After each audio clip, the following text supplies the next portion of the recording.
Of course, it gets very interesting when you hear, you know, a politician or whoever is standing on the podium and asking, who has been talked to? Have they talked to any of you? And then everybody is, we have never seen them, we've never talked to them. Right. And Jeff, because this is science, it boils back to science. We want to talk to 2,500 Kenyans at any given instance, for example. And each and everyone has an equal chance of being selected, depending on the methodology that we use and the limitations which we set very clearly.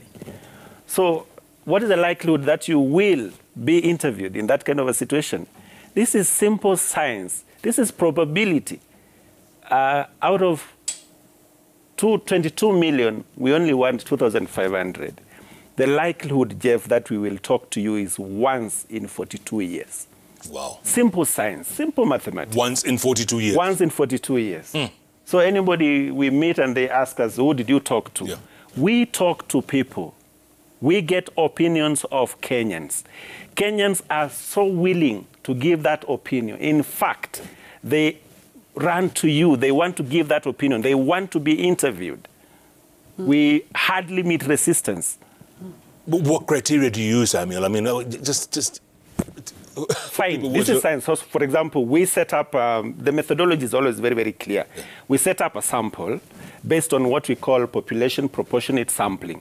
So, for example, if Nairobi has 10% of the voter population, our sample for Nairobi will only be 10%. And we do that for all the regions where we spread our sample. Now, once we spread that sample, when we go to the ground, we have what we call enumeration areas. All enumeration areas in this country are designated by the National Bureau of Statistics. All. Not even one single location is not designated.